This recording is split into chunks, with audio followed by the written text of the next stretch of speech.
샬롬. 크리스마스 캐롤 두 번째. 아가씨가 벤치에서 일어나 저만치 멀어져 갔다. 스크루지는 그녀를 붙잡지 못했다. 아가씨의 말이 모두 부정하기 힘든 사실이기 때문이었다. 유령님, 그만 집으로 돌아가고 싶습니다. 다음 크리스마스는 보고 싶지 않아요. 스크루지가 사정했지만 유령은 고개를 가로저었다. 오, 저를 괴롭히지 마세요. 울부짖는 스크루지의 두 팔을 유령이 사정없이 잡아 끌었다. 둘은 따뜻한 기운이 감도는 낯선 집에 들어섰다. 좀 전에 헤어진 아가씨가 어느새 여러 아이의 엄마가 되어 있었다. 아이들은 세상 어떤 꽃보다도 눈부셨다. 해맑게 웃는 아이들의 목소리는 전사의 노래소리 같았다.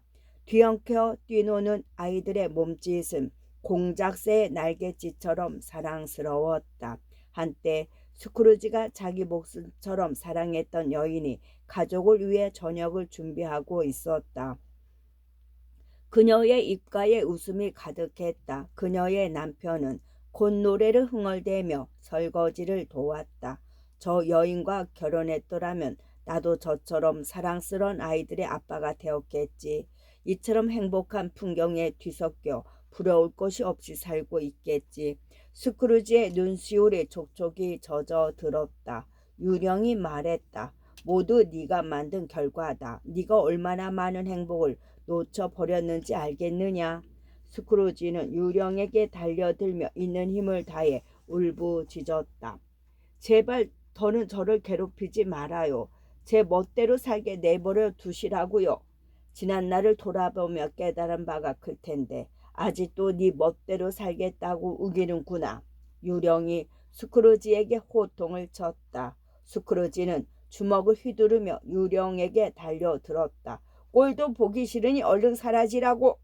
유령은 아무런 대응도 하지 않았다. 다만 모습이 시시각각 변했을 뿐이었다.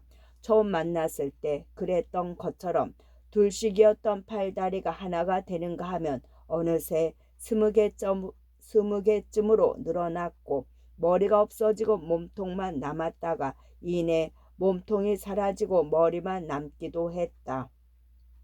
스크루지는 원망과 분노가 가득 찬 눈으로 유령을 노려봤다. 순간 유령의 겨드랑이 사이에 낀 커다란 모자가 유난히 눈에 띄었다. 바로 저거야. 저 모자를 써보라고 했을 때 유령이 내게 몹시 화를 냈어. 스크루지는 번개처럼 빠르게 모자를 잡아채어 유령의 머리 위에 씌웠다. 유령이 순식간에 모자 아래로 꼬꾸라져 녹아버렸다. 스크루지는 그 자리에 불썩 주저앉았다. 견딜 수 없이 졸음이 밀려왔다. 주위를 둘러보니 어느새 자기 침실에 와 있었다. 질질대로 지친 스크루지는 쓰러지듯 침대에 들어 누웠다. 축복을 나눈 두 번째 유령. 축복을 나누는 두 번째 유령. 스크루지는 자신이 코를 고는 소리에 화들짝 놀라 잠에서 깨어났다. 스크루지는 잠이 깬 김에 생각을 정리해 보려고 일어나 앉았다. 이번엔 어떤 유령을 만날지 불안했다. 첫 번째 유령이 아무런 해도 입히지 않았음을 기억해내며 두려움을 떨치려 애썼다. 시간이 한참 지나도 두 번째 유령이 나타나지 않았다. 촛불을 들어 사방을 살펴봤다. 어른들은 촛불 아래 빨갛게 타오르는 불빛이 보였다. 빨간 빛은 이내 스크루지의 몸을 해오리처럼 감싸고 휘돌았다. 정체 모를 빛에 둘러싸이자 두려움이 몰아닥쳤다. 그렇다고 가만히 누워 떨고만 있기는 싫었다. 스크루지는 어디서부터 빛이 흘러드는지 알아보기로 했다. 떨리는 두 다리를 질질 끌고 침실문 앞으로 다가가 손잡이를 잡았다. 낯선 목소리가 길게 울려 퍼졌다. 들어와라. 이 집은 분명 스크루지의 집인데 어딜 들어오라는 건가? 손잡이를 돌려 문을 열어보았다. 스크루지의 거실은 전처럼 음산한 곳이 아니었다. 싱싱하고 푸른 식물들이 거실벽과 전장을 뒤덮었고 나뭇잎 사이로 싱싱한 열매들이 반짝였다. 불심한 간신히 남겨두었던 벽난로에서는 빨간 불빛이 번뜩였다. 거실 가득 칠면조와 거위 요리, 통통한 소시지와 건포도를 얹은 과일 푸딩, 탐스런 사과와 배, 어마어마하게 커다란 케이크, 오렌지 주스 등이 동산처럼 수북이 쌓여 있었다. 스크루지가 달콤한 냄새에 취해 꿀꺽 군침을 삼킬 때였다. 고개를 들어라. 천장에서 활기 넘치는 목소리가 들려왔다. 음식으로 쌓아 올린 동산 꼭대기에 거인이 앉아 있었다. 스크루지를 바라보는 거인의 눈동자가 맑게 빛났다. 원하는 것은 다 가져다주는 풍의 뿔처럼 생긴 횃불을 높이 지켜들며 거인이 말했다. 나는 현재 크리스마스의 유령이다. 그는 초록색 망토를 걸치고 있었는데 헐렁한 망토 사이로 넓은 가슴이 훤히 드러났다. 머리엔 열매가 주렁주렁 달린 호랑 가시나무 관을 썼고 길게 늘어진 밤새 꽃을 머리는 어깨 둘레에서 명랑하게 잘랑댔다. 허리에는 낡은 칼집을 찾는데 칼집은 텅 비어 있었다. 스크루지가 공손히 말했다. 과거 크리스마스 유령님 덕에 큰 깨달음을 얻었습니다. 현재 크리스마스 유령님도 제게 많은 것을 일깨워 주십시오. 내 옷자락을 잡아라. 유령은 눈 깜짝할 새에 스크루지를 데리고 거리로 나왔다. 눈 덮인 거리에서 아이들이 해맑은 얼굴로 뛰놀았다. 어른들은 빗자루를 들고 부지런히 눈을 쓸어 길을 냈다. 칠면조와 거위를 파는 고깃가는 사람들로 부쩍댔다. 과일 가게에 수북하게 쌓여있던 과일들은 사람들의 품에 안겨 길을 떠났다. 평화로운 종소리는 교회를 벗어나 멀리 날았다. 거리 곳곳에 크리스마스 분위기가 넘실댔다. 유령은 자기 곁을 스치는 모든 이에게 횃불을 비추어 축복을 내렸다. 심지어 음식에까지 축복을 내렸으니 얼마나 넉넉한 마음씨를 가진 유령인가. 유령의 축복을 받은 사람들은 기쁨으로 들떴고 음식들은 그 맛이 한층 깊어졌다. 스크루지가 물었다. 유령님, 그 횃불에 무슨 특별한 힘이라도 있습니까? 빛을 받은 사람들은 한결 기쁜 표정이 되고 음식들은 먹음직스럽게 변하니 말입니다. 어떤 사람이든 이 횃불이 품는 빛을 받으면 한없이 기뻐진다. 음식에 축복을 내리면 그 맛이 깊어지지. 특히 가난한 자들의 음식에 횃불의 축복이 더욱 잘 스며든다. 가난한 자들은 양이 많은 걸 좋아합니다. 맛을 더해주기보다는 양을 늘려주시지요. 너는 오로지 많은 것만 좋은 줄 아는구나. 많이 가지고도 불행하게 살아가는 네가 있듯이 적게 가지고도 마음이 풍요로운 사람들이 있다. 가난해도 마음이 풍요로운 이들을 만나러 떠나자. 둘은 어느새 어둡침침한 들판에 서 있었다. 잡초가 우거진 들판 위로 오두막집 몇 채가 보였다. 여기는 어딥니까? 가진 것 없이도 너보다 행복한 사람들이 사는 곳이다. 잘 보아 두어라. 어느 오두막집에 들어서자 노 부부와 아들, 며느리, 손자, 손녀가 벽난로 주변에 둘러 앉아 크리스마스 캐럴을 부르고 있었다. 모두 행복한 표정이었다. 유령이 횃불을 들어 그들을 축복했다. 오두막집을 벗어난 유령은 스크루지를 데리고 바다로 날아갔다. 암초 위에 등대 하나가 외로이 서 있었다. 등대에는 등대지기 2명이 살았다. 그들은 난로 가득 장작을 비워놓고 허름한 식탁에 앉아 술을 마시며 크리스마스 인사를 나누었다. 둘 중 한 사람이 미소를 머금고 뱃노래를 부르기 시작했다.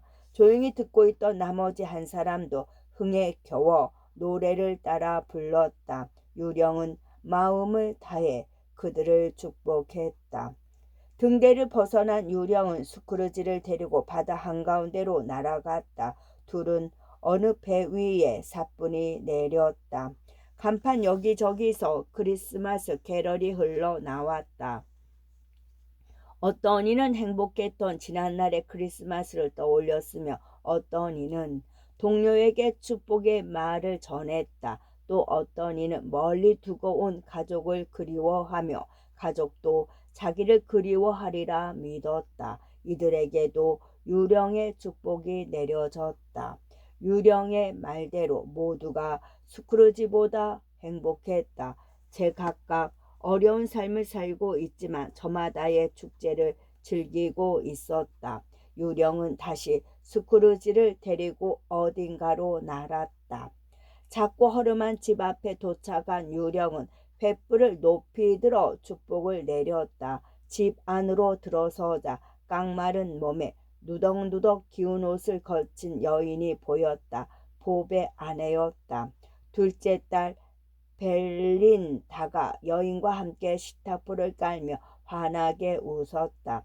깃이 넓은 아버지의 셔츠를 물려 입은 큰아들 피터 역시 벙글벙글 웃었다. 셔츠가 마음에 쏙 드는 모양이었다. 꼬맹이 둘이 부엌으로 뛰어 들어가 거의 요리에 골을 대고 냄새를 맡았다. 봅의 아내가 화덕에서 익어가는 감자를 집게로 뒤적이며 말했다. 얘들아, 예배가 끝났을 텐데 아빠와 팀은 왜 안 올까? 마사는 또 왜 이렇게 늦지? 엄마가 그토록 기다리던 마사 왔어요. 가족과 떨어져 모자 공장에서 일하는 큰딸 마사가 집 안으로 들어오며 소리쳤다. 마사, 얼마나 보고 싶었는지 아니? 자, 이리 와서 몸 좀 녹이렴. 여인은 딸의 숄과 모자를 벗긴 뒤 난로가로 데려갔다. 아빠가 와요. 얼른 숨어야 해요. 꼬맹이 둘이 손뼉을 치며 외쳤다. 엄마만 빼고 모두들 어디론가 급히 숨었다. 비쩍 마른 봅이 어린 팀을 무동 태우고 집 안으로 들어왔다. 팀은 다리에 깁스를 하고 손에는 목발을 들고 있었다. 마사는 아직 안 왔소? 피터랑 벨린다는 왜 안 보이지? 꼬맹이 둘은 또 어디에 갔어? 봅이 두리번거리며 물었다. 아내는 익살맞은 얼굴로 아무것도 모르는 척 고개를 저었다. 별로 멀지 않는 곳에 있어요, 아빠. 팀이 아빠의 어깨 위에서 사방을 둘러보며 킥킥 웃었다. 숨어있던 아이들이 일제히 뛰어나와 아빠를 와라 끌어안았다. 봅은 세상에서 가장 귀한 보배를 무더기로 발견한 듯 큰 소리로 웃어 젖혔다. 봅은 조심스레 팀을 내려놓은 뒤 사랑이 가득 담긴 부드러운 손길로 아이들을 하나하나 어루만졌다. 가족 모두 식탁으로 모여들었다. 팀은 형과 누나의 부축을 받으며 의자에 앉았다. 예배는 즐거웠나요? 아내가 묻자 봅이 자랑스러운 듯 대답했다. 팀이 뭘 했는지 아오? 교회에 온 사람들이 절름발인 자기를 보고 안전뱅이를 걷게 하신 예수님의 은혜를 기억하길 바란다고 했소. 예수님께서 우리 팀을 잘 보살펴 주실 거요. 예수님이 반드시 팀을 보살펴 주시기를 가족 모두 간절히 빌었다. 아내가 거의 고기를 썰어 모두의 접시에 담아 주었다. 으깬 감자 위에 사과 소스를 부었다. 따뜻한 고깃국을 국그릇에 담았으며 실은 거기까지가 전부였다. 하지만 무엇보다 근사한 것이 식탁 가득 마련되어 있었다. 서로를 사랑하는 소중한 마음 말이다.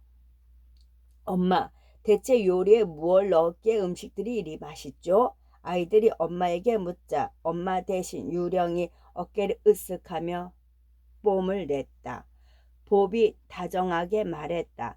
크리스마스를 축하하오. 얘들아, 크리스마스를 축하한다. 아내와 아이들이 들뜬 목소리로 외쳤다. 메리 크리스마스. 작고 여린 팀도 한마디 거들었다. 하나님, 부디 저희 가족을 축복해 주세요. 순간 스크루지의 심장이 떨려왔다. 유령님, 팀이 많이 아픈 듯 보이네요. 저 애가 건강하게 자랄 수 있을까요? 네가 저 아이에게 관심을 보이다니 놀랍구나. 미래를 내다보니 저 아이가 죽고 빈자리에 목발만 덩그러니 남아있는 것이 보인다. 이 슬픈 장면이 현실로 이어지지 않았으면 좋겠구나. 절대 안 됩니다. 축복의 유령이시여. 부디 저 애가 죽지 않고 잘 자랄 수 있다고 말씀해 주세요. 미래가 이 장면을 그대로 둔다면 나로서도 어쩔 수 없다. 저 아이는 별로 쓸모없는 인생이니 죽는 편이 낫지 않겠느냐? 축복의 유령께서 어찌 그리 잔인한 말씀을 하십니까? 잔인하다고? 이 말이 도대체 누구 입에서 처음 나온 말인지 모르느냐? 그렇다. 유령은 스크루지가 뱉어냈던 잔인한 말을 그대로 옮겼을 뿐이었다. 스크루지는 한없이 부끄러웠다. 오늘 이 파티를 여는데 힘을 되어주신 스크루지 어르신을 위하여 축배를 들자. 봅이 소리치자 아내가 눈을 흘겼다. 그런 고약한 노인을 위해 축배를 들긴 싫어요. 오늘은 크리스마스잖소. 아내가 마지못해 잔을 들었다. 당신이 원하니까, 그리고 오늘이 바로 크리스마스니까 별로 원하지는 않지만 축배를 들겠어요. 그 고약한 노인도 행복한 크리스마스를 보내기를. 아이들도 부모를 따라 축배를 들었다. 스크루지 할아버지 메리 크리스마스. 마지막으로 팀이 가냘픈 목소리로 스크루지를 축복했다.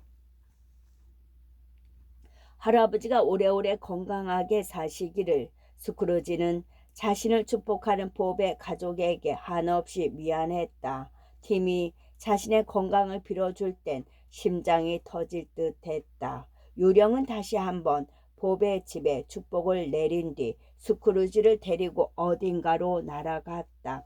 누군가 큰 소리로 웃어 제쳤다. 스크루지에겐 익숙한 목소리였다. 해맑게 빛나는 프레드의 얼굴을 유령이 흐뭇하게 바라보았다. 프레드의 아내도 남편을 따라 명랑하게 웃었다. 주변에 모인 사람들도 마찬가지였다. 프레드가 말했다. 삼촌도 이렇게 웃을 줄 아실까? 프레드의 아내가 대답했다. 그분은 무슨 불만이 그리 많대요? 어머니는 그런 분을 왜 그리 사랑하셨을까요? 삼촌을 미워하지 말아요. 어머니에겐 하나뿐인 오빠잖소. 내겐 한 번뿐인 삼촌이고 그분이 지금부터라도 인생을 즐겁게 사셨으면 좋겠어. 그분은 돈이 많잖아요, 프레드. 당신이 걱정 하나도 얼마든지 잘 사실 거예요. 돈이 많으면 뭘 하오? 그 돈으로 삼촌 자신을 위해 쓰는 일도 드물고 남을 위해 좋은 일을 하시는 경우는 절대 없는데 삼촌이 어느 날 갑자기 돈다발을 들고 나타나서 프레드, 이 돈을 네 마음대로 실컷 써라 하신다면 정말 꿈만 같을 거야. 사람들이 발을 동동 구르거나 배를 움켜쥐거나 고개를 앞뒤로 흔들며 웃어댔다. 그런 기적이 일어난다면 해가 서쪽에서 뜰 거예요. 프레드 아내의 셀쭉한 말에 모두 맞장구를 쳤다. 난 사실 그런 일은 바라지도 않소. 다만 삼촌이 오늘 밤 우리 집에 오셔서 저녁 식사를 하고 우리와 어울려 실컷 놀다 가셨으면 하고 바랄 뿐이라오. 삼촌에게 크리스마스 인사를 드리면 해마다 겉으로는 화를 내시지. 하지만 속마음은 조금씩 달라지고 있다고 믿고 싶소. 몇 년쯤 뒤엔 삼촌이 먼저 메리 크리스마스 프레드 하고 외치실지도 몰라. 돌아가실 땐 가난한 이들에게 유산을 남겨주실 수도 있고 그렇게만 된다면 굉장한 일이지. 사람들은 기가 막힌 나머지 한바탕 웃어댔다. 프레드의 아내가 하프를 켜자 웃음소리가 잦아들기 시작했다. 그녀의 하프 연주는 매우 감동적이었다. 모두들 연주에 맞춰 캐럴을 합창했다. 놀라운 일이 벌어졌다. 스크루지가 자기도 모르게 캐럴을 따라 부른 것이었다. 허허, 네가 캐럴을 부르다니 별일이 다 있구나. 유령이 자기 이마를 손바닥으로 탁 치며 웃어댔다. 스크루지는 자기 입을 재빨리 들어 막았다. 조카 며느리가 하프를 소파 옆에 기대어 놓자 새로운 놀이가 시작됐다. 한 사람이 마음속으로 무언가를 떠올리며 다른 사람이 그 사람의 생각을 알아맞히는 스무고개 놀이였다. 프레드가 무언가를 떠올릴 차례였다. 사람들이 질문을 퍼부었다. 귀여운 동물입니까? 귀엽지는 않습니다. 런던에 삽니까? 네. 하늘을 나는 동물입니까? 아니요. 그럼 걸어 다니나요? 네. 소입니까? 말입니까? 닭입니까? 개입니까? 쥐입니까? 별별 동물 이름이 수도 없이 쏟아져 나왔지만 정답은 좀처럼 나오지 않았다. 돼지입니까?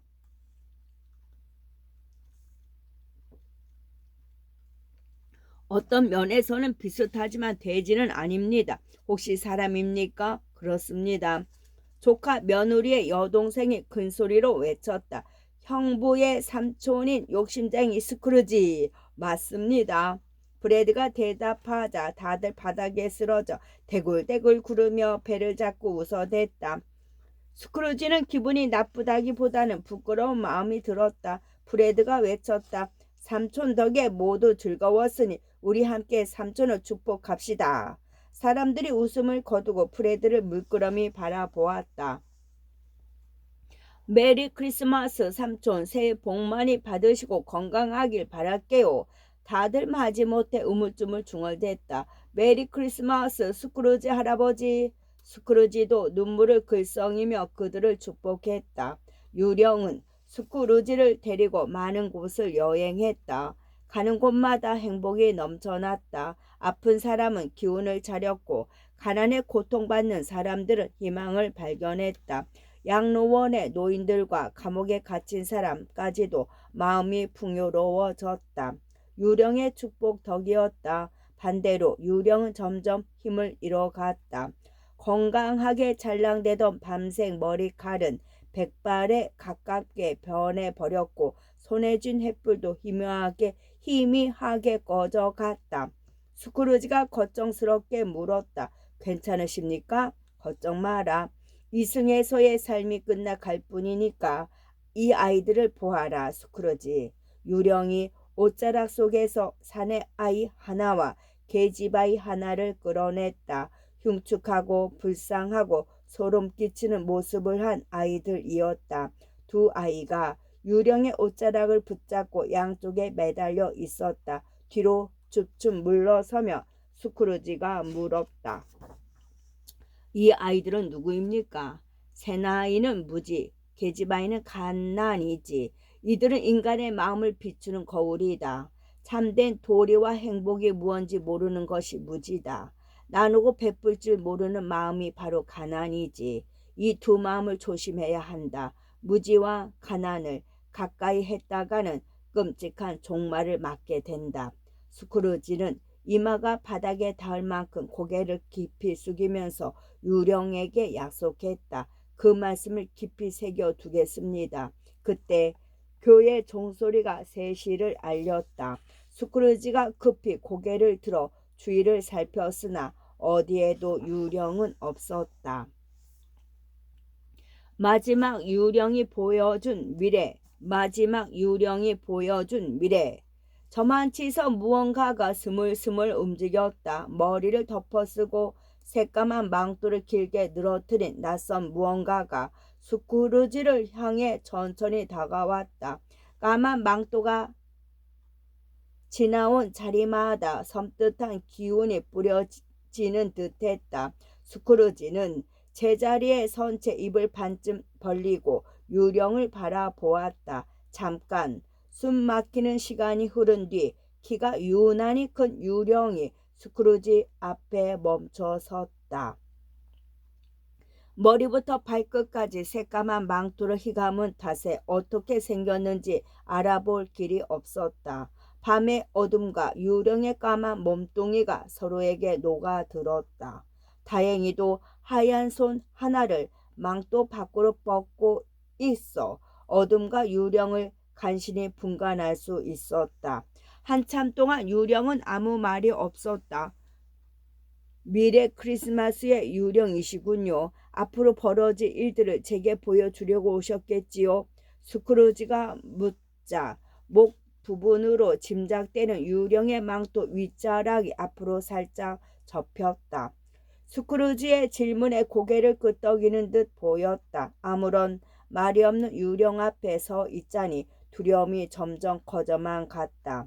저는 지금껏 만난 유령 가운데 당신이 가장 무섭습니다. 하지만 당신을 따라가겠습니다. 앞서 만난 유령들처럼 당신 역시 제게 큰 깨달음을 주시리라고 믿기 때문입니다. 당신이 원하는 곳으로 저를 데려가 주십시오. 유령은 여전히 말이 없었다. 다만 스멀스멀 다가와 스크루지를 자신의 검은 그림자로 뒤덮었을 뿐이었다. 그림자에 뒤덮이자 유령이 가는 방향에 따라 스크루지의 몸이 절로 끌려갔다. 둘은 도시 한복판에 도착했다. 유령이 판을 길게 뻗어 무언가를 가리켰다. 유령이 가리키는 손가락 끝에 무리지어 이야기를 나누는 상인들이 보였다. 모두 스크루지가 아는 사람들이었다. 어젯밤 그 고약한 노인네가 죽었대요. 왜 죽었답니까? 어차피 죽은 거 왜 죽었는지를 알아서 뭐 하겠소. 그나저나 그 많은 돈을 다 어떻게 하고 죽었는지 원. 혹시 누구한테 물려주고 죽었는지 아시오? 글쎄요. 아무튼 나한테는 물려주지 않았소. 상인들이 웃음을 터뜨렸다. 장례식에 가겠다는 사람이 없다오. 우리라도 가보는 게 어떻겠소. 푸짐한 점심이라도 나온다면 모를까.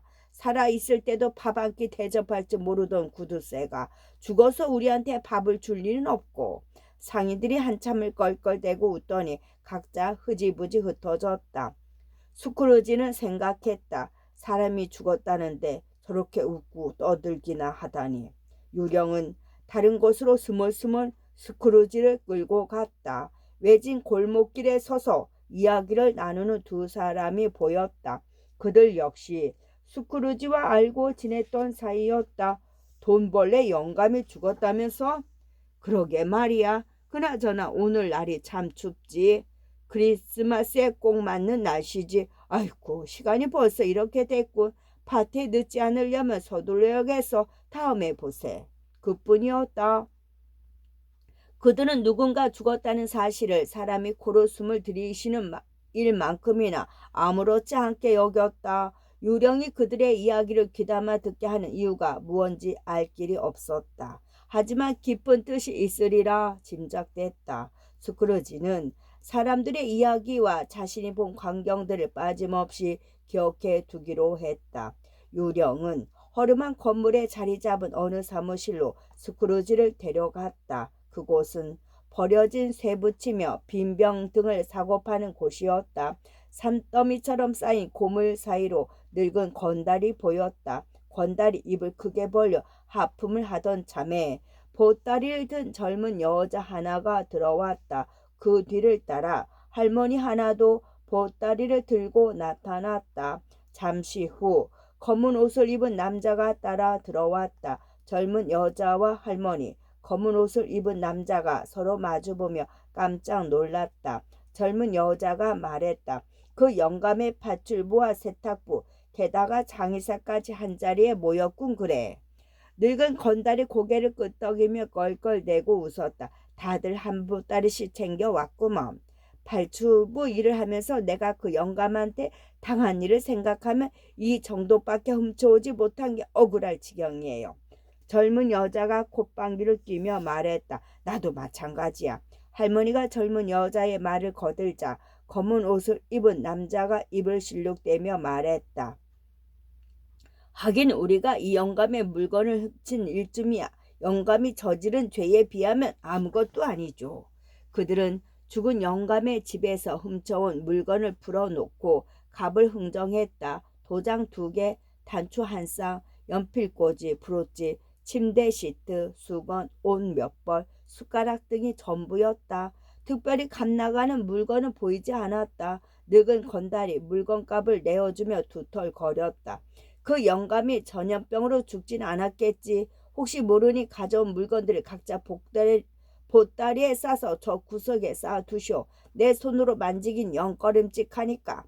스크루지는 화가 나서 온몸이 떨렸다. 죽은 사람을 위해 울어주기는커녕 물건을 훔쳐다 팔아 넘기다니. 죽은 영감이 누군지는 몰라도 한없이 가여웠다. 스크루지가 악당들을 노려보고 치를 떨던 중 갑자기 장소가 바뀌었다. 깜깜한 방이었다.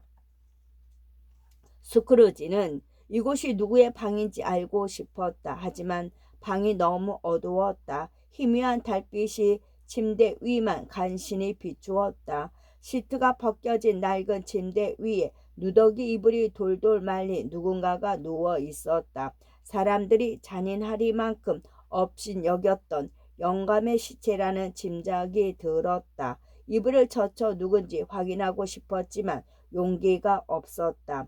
죽은 영감이 사랑과 존경을 받아온 인물이 아니라는 것만은 확실했다. 그렇지 않다면 이렇게 비참한 죽음을 맞을 리 없었다. 스크루지는 이 영감이 다시 살아난다면 가장 먼저 무엇을 떠올릴지 궁금했다. 부디 자기 잘못을 후회하길 바랐다. 여전히 욕심으로 가득한 생을 살아 또다시 비참한 죽음을 맞이하는 일을 없기를 바랬다. 유령님, 저 영감이 너무 불쌍합니다. 저 영감의 죽음을 조금이라도 슬퍼하는 이가 있다면 누구인지 보여주십시오. 유령이 검은 옷자락을 벌럭였다. 둘은 햇살이 환하게 비치는 집으로 들어섰다. 한 여자가 불안한 얼굴로 집안을 서성댔다. 잠시 후 그 여자의 남편이 힘없이 문을 열고 들어왔다. 아내가 물었다. 좋은 소식인가요? 나쁜 소식이요. 그 영감이 당장 돈을 갚으라고 호통을 치던가요? 그 영감이 내게 호통친 일은 이제 없을 거요. 어젯밤에 죽었거든. 초조함으로 가득했던 아내의 얼굴에 웃음꽃이 피었다. 오, 다행이에요. 당신 마음은 이해하지만 사람이 죽은 게 다행이라는 건 너무하잖소. 하지만 아내를 나무라는 남자의 얼굴에도 미소가 살짝 번졌다. 아내는 하나님께 용서를 빌었다. 두 사람은 식탁에 마주 앉아 죽은 영감의 명복을 빌었다. 그러나 슬픈 기색은 보이지 않았다. 아내가 물었다. 그럼 우리 빚은 어떻게 되는 거죠? 아직 모르오. 누군가에게 빚이 넘어가겠지. 어쨌든 오늘 밤은 편히 잘 수 있게 됐소. 결국 영감의 죽음이 한 가족에게 조그만 기쁨을 선물한 격이 됐다.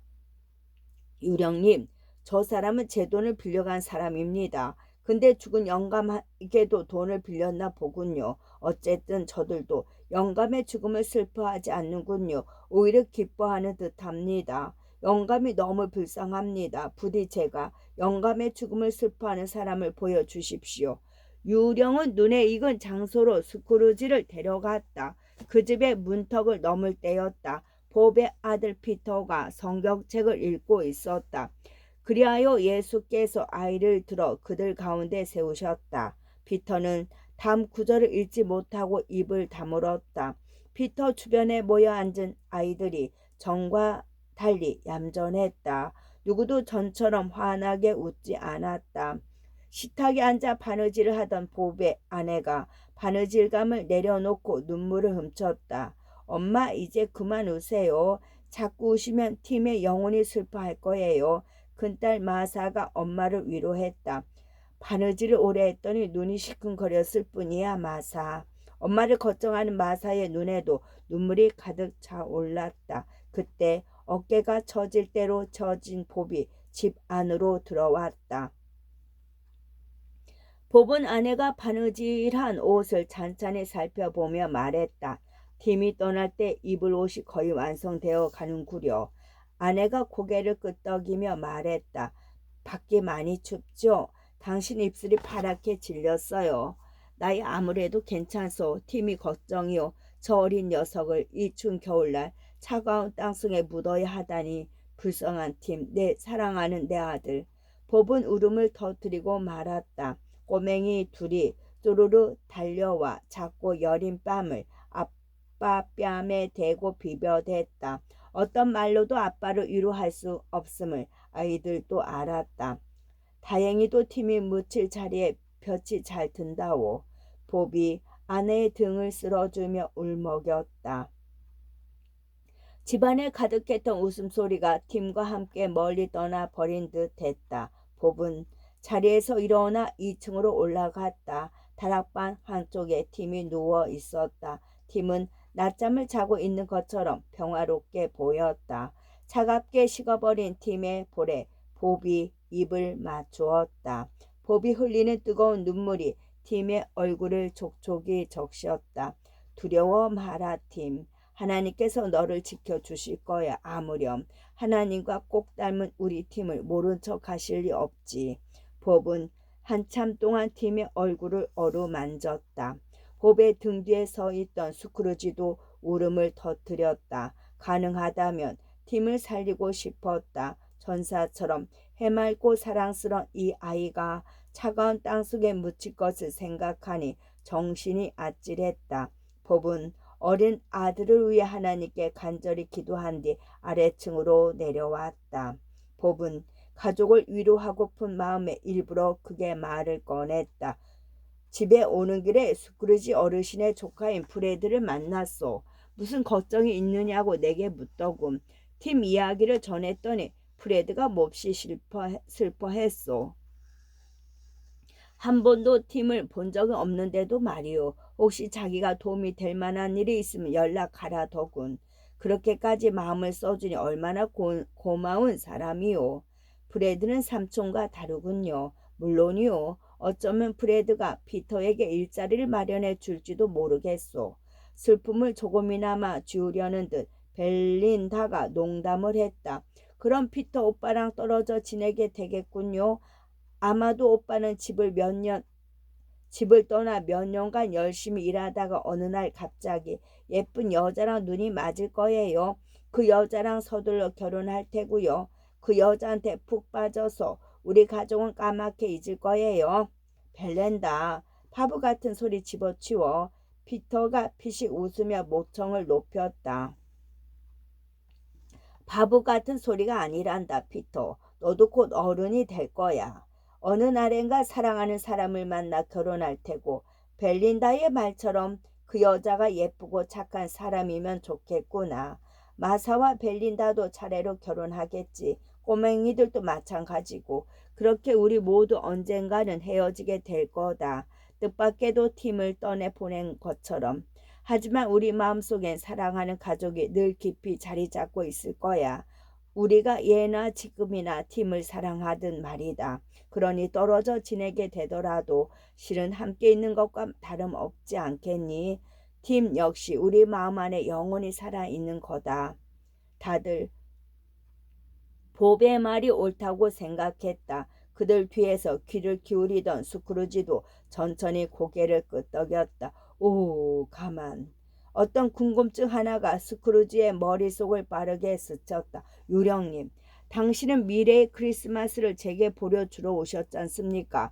그런데 왜 제 모습은 한 번도 보이지 않습니까? 말이 끝나기가 무섭게 유령이 스크루지를 데리고 날기 시작했다. 그들이 도착한 곳은 교회에 딸린 묘지였다. 유령이 묘지 하나를 가리켰다. 무덤 둘레엔 잡초만 무성했다. 잡초 사이로 비석이 보였다. 드디어 그 불쌍한 늙은이, 돈벌레라고 불리는 늙은이, 아무도 그의 죽음을 슬퍼하지 않는 늙은이가 누구인지 알 수 있게 되었다. 스크루지는 떨리는 손으로 비석을 뒤덮은 잡초를 흩어냈다. 비석 위에 쓰여있는 죽은 자의 이름이 한자 한자 드러났다. 에비니저 스크루지. 스크루지는 비명을 지르며 비석 앞에 주저앉았다. 그 불쌍한 영감이 바로 저란 말씀입니까? 오, 안 됩니다. 절대 안 됩니다. 이렇게 비참한 모습으로 죽긴 싫습니다. 저는 이미 예전에 제가 아닙니다. 3번의 유령님 덕에 깨달은 점이 많습니다. 지금까지와는 다르게 살겠다는 다짐을 수도 없이 했다고요. 부디 제게 시간을 주십시오. 스크루지는 유령 앞에 엎드려 울부짖었다. 유령의 손이 가늘게 떨렸다. 무언가 크게 망설이는 듯했다. 주변 사람들을 아끼고 사랑하며 살겠습니다. 어려운 이웃을 내 몸처럼 돌보겠습니다. 고통받은 이들을 위해 기도하겠습니다.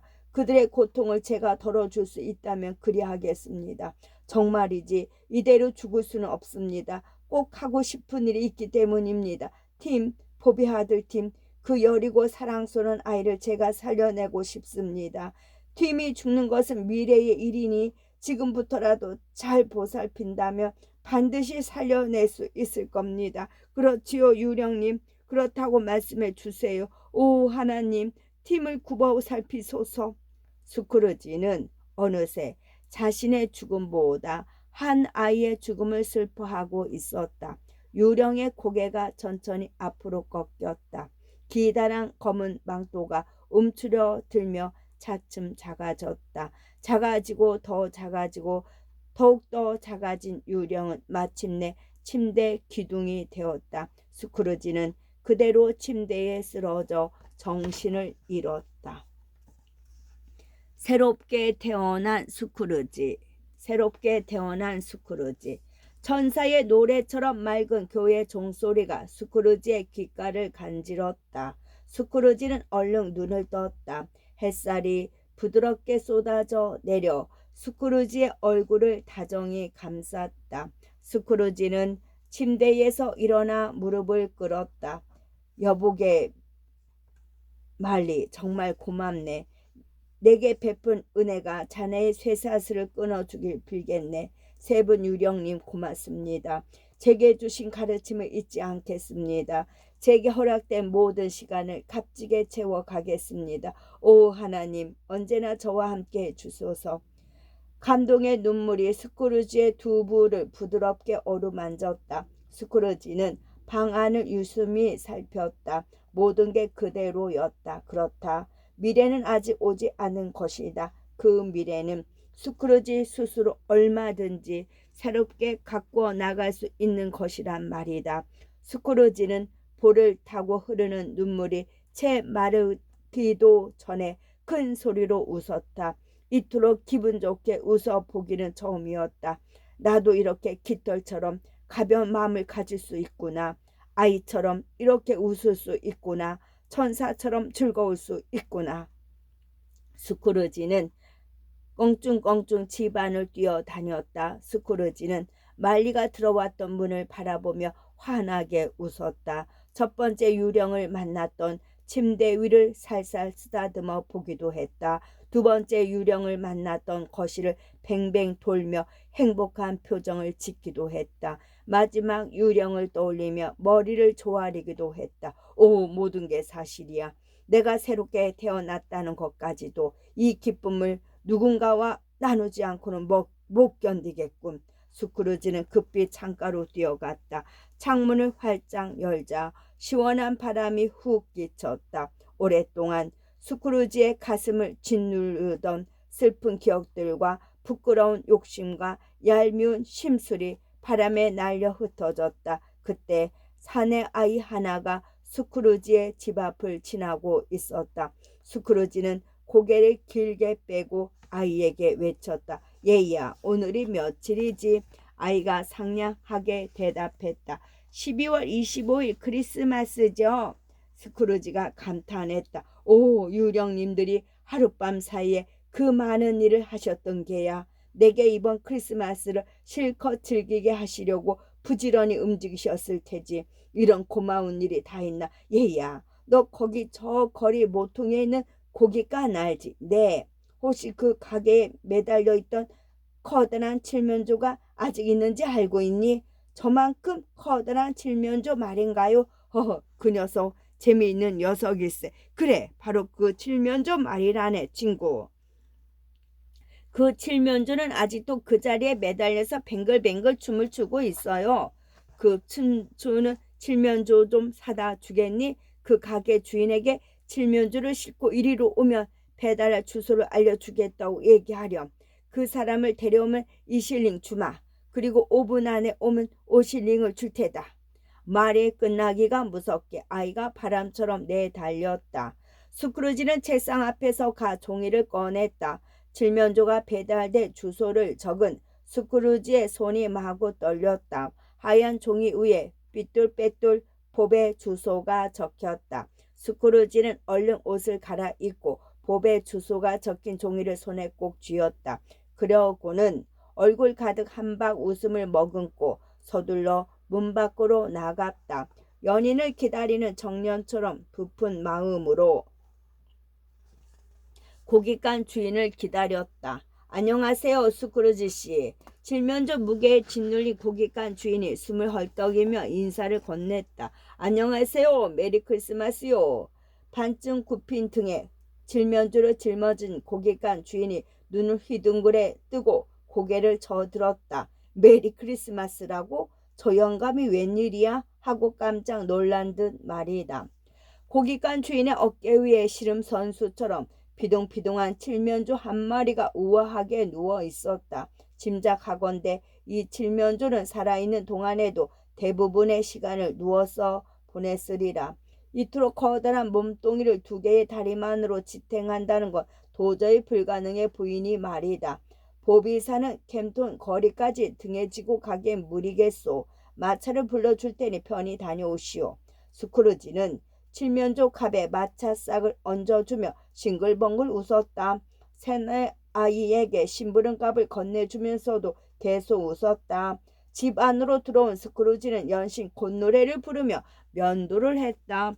가장 좋은 옷을 골라 말끔히 차려입고 거리로 나섰다. 마주치는 이들과 즐거움에 넘쳐나는 크리스마스 인사를 나눴으면 물론이다. 아이들과 마주쳤을 땐 장난스럽게 메리 메리 메리 크리스마스 하고 노래를 했다. 나도 참 어리석지. 메리 크리스마스라는 말이 이렇게 듣기 좋고 하기 좋은 말인 줄 왜 여태 몰랐을까. 안타까운 마음에 고개를 갸웃하는 순간 저만치의 인상 좋은 신사가 보였다. 어제 스크루지의 사무실에 찾아와 가난한 이웃을 위한 기부금을 부탁했던 사람이었다. 신사는 스크루지가 어제 자신을 그토록 야박하게 대했던 일을 다 잊은 듯 외쳤다. 메리 크리스마스 스크루지 선생님, 어젠 불편을 끼쳐 죄송합니다. 스크루지가 고개를 저었다. 사과는 제가 해야지요. 어제는 정말 미안했습니다. 신사가 놀란 표정으로 스크루지를 보았다. 스크루지는 어제의 일이 생생하게 떠올라 부끄러웠다. 기부금을 낼 테니 내일 사무실로 와 주시겠소? 그리고 말이오, 메리 크리스마스요. 스크루지가 손나팔을 만들어 신사의 귀에 대고 수줍게 속삭였다. 신사의 얼굴에서 뻗어나온 감동이 교회 종소리처럼 길게 퍼졌다. 스크루지는 신사와 헤어진 뒤 교회로 갔다. 교회에서 만난 수많은 이들과 성탄의 기쁨을 나누었다. 예배를 마치고 거리로 나와 마주치는 모든 이와 인사했다. 심지어 하늘과 땅에 대고 메리 크리스마스를 외치기도 했고 스치는 바람과 날아가는 새들에게 말을 걸기도 했다. 세상 모든 것이 기쁨으로 다가올 수 있음을 그제야 깨달은 것이었다. 오후가 되자 스크루지는 어느 낡은 집 대문 앞에 멈춰섰다. 차마 문을 두드릴 용기가 없었다. 12번도 더 망설인 끝에야 떨리는 손으로 문을 두드렸다. 문이 열릴 때까지 두 손으로 심장을 단단히 눌러야 했다. 왜냐고? 이 눈치 없는 심장이 금세 밖으로 튀어나올 것 같이 엄청난 속도로 호들갑을 떨며 쿵쾅댔기 때문이다. 스크루지 삼촌, 세상에 이런 일이. 오늘 런던에서 기적이 일어났군요. 오, 어서 들어오세요. 조카 프레드가 스크루지를 번쩍 들다시피 끌어안고 집 안으로 들어갔다. 오늘 밤 삼촌은 절대 내 품에서 벗어나질 못해요. 프레드의 몸집이 온 힘을 다해 이렇듯 외치는 듯했다. 조카의 집으로 들어서자 천국에 오른 듯 마음이 설레었다. 메리 크리스마스 프레드. 얼굴을 빨갛게 물들이며 스크루지가 속삭였다. 하하, 삼촌이 제게 그 말을 해주길 얼마나 오래 기다렸다고요. 물론 메리 크리스마스예요. 프레드가 어린아이처럼 좋아했다. 마음을 다해 스크루지를 반기는 프레드의 모습이 제 어머니인 벤과 꼭 닮았다. 우리 이번에는 세상에서 가장 기쁜 크리스마스를 보내자. 오빠가 없는 크리스마스는 너무 슬펐거든. 사랑스러운 벤의 목소리가 집안 곳곳에 메아리 치는 것 같았다. 여동생에 대한 그리움이 거센 파도처럼 밀려와 스크루지의 가슴을 휩쓸었다. 어서 이리 와봐요. 삼촌이 오셨어. 스크루지 삼촌이 오셨다고. 프레드가 소란을 피웠다. 주방에서 저녁을 준비하던 조카 며느리가 놀란 표정으로 거실로 뛰어나왔다. 어머나 세상에, 드디어 저희 집에 오셨군요. 크리스마스 때마다 프레드가 삼촌을 간절히 기다렸답니다. 오늘에야 프레드의 바람이 이루어졌군요. 조카 며느리도 프레드 못지않게 스크루지를 반겼다. 그뿐인가? 그녀의 두 여동생도 스크루지를 다정히 맞아 주었다. 다른 이들도 마찬가지였다. 축복을 나눈 크리스마스 유령과 함께 이곳에 찾아왔을 때처럼 즐거운 시간이 이어졌다. 멋진 피터와 흥겨운 게임, 따뜻한 어울림과 넘치는 행복을 타고 크리스마스 밤이 깊이 무르익었다.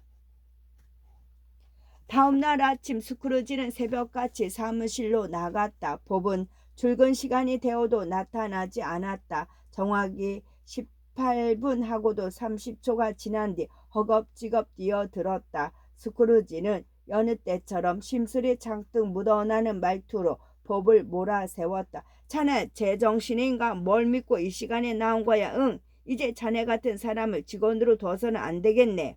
다시는 늦지 않겠습니다. 제발 부탁이니 저를 내쫓지 마세요. 법이 사정했다. 나는 오늘 반드시 자네를 내쫓을 생각이네. 어르신, 제가 일자리를 잃으면 제 아내와 아이들은 목이 잔뜩 벤 탓에 법은 말을 잇지 못했다. 스크루지가 법의 배를 꾹 찔렀다. 지금까지의 자네는 내쫓아 버리고 봉급이 2배 오른 자네와 일하겠네. 메리 크리스마스 법. 자, 이리 와. 난로 불 좀 쬐게. 장작을 듬뿍 넣어 뜨겁게 달구어 놓았다네. 자네를 위해서 말일세. 지금까지 내가 자네에게 주었던 고통의 전배 아니면 10,000배 이상 행복하길 비네. 복. 앞으로는 자네 가족이 별 걱정 없이 살아갈 수 있도록 마음 쓰도록 하겠네. 오늘 점심에 무얼 먹을까? 두툼한 소고기 스테이크에 포도주를 곁들이면 어떨까? 점심 식사를 하며 자네 집안의 평안을 위해 진지하게 의논해 보기로 하세. 아참, 팀은 잘 있나? 법은 어리벙벙했다. 이 기막힌 변화에 적응하기 힘들었다. 어르신께서 어떻게 팀을 아십니까? 팀인 줄 아나? 내가 지금부터 자네 가족의 이름을 줄줄이 읊어대면 어쩔 땐가.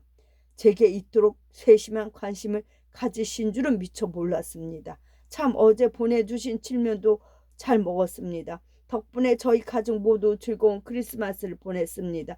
팀도 물론이고요.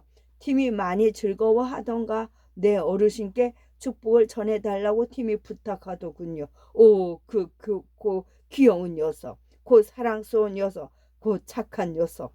이후 스크루지는 틈만 나면 팀을 데리고 공원을 산책하곤 했다. 때론 팀과 함께 최고의 음식점에 찾아가기도 했다. 몸에 좋다는 차와 약초 등을 직접 다려 팀에게 먹이기도 했다. 일요일이면 법을 대신해 스크루지가 팀을 무등 태우고 교회에 가기도 했다. 팀은 친할아버지처럼 스크루지를 따랐고 스크루지는 팀을 친손자처럼 사랑했다. 스크루지는 유령에게 약속했던 것보다 훨씬 멋진 사람으로 변했다. 얼마나 멋지게 변했냐고요? 자신이 살고 있는 런던은 물론이고 그 옆 도시, 그 옆 도시의 주변 도시, 그 주변 도시의 옆 도시 사람들까지도 모두 인정할 만큼 좋은 사람이 되었다. 사람들은 차츰 입을 모아 스크루지를 칭찬했다. 하지만 몰라보게 달라진 스크루지를 전부터 모든 이가 칭찬한 건 아니었다. 뒤에서 소곤대며 비웃는 사람도 적지 않았다. 대체 무슨 꿍꿍이로 저럴까? 저러다 언제 또 갑자기 심술을 부릴지 모르지. 조심해야 돼. 스크루지는 그런 사람들의 말에는 조금도 마음 쓰지 않았다. 누구보다 스크루지를 잘 아는 사람은 바로 자기 자신임을 알았기 때문이다. 건강하게 자라나는 팀을 지켜보는 것만으로도 스크루지는 얼마든지 행복했다. 이웃과 마주칠 때마다 환한 웃음으로 인사하는 자신을 돌아보는 것만으로도 싶어 기뻤다. 아침에 눈을 뜨면 자기 앞에 펼쳐질 하루에 대한 기대로 마음이 설레었고 잠자리에 누워서는 세상 모든 이들의 앞날을 축복했다. 스크루지는 가끔 하늘을 바라보며 말리에게 말을 걸었다. 이제 마음이 놓이겠나 말리. 고맙네. 자네 덕에 참된 기쁨이 무엇인지 알게 됐다네. 끝.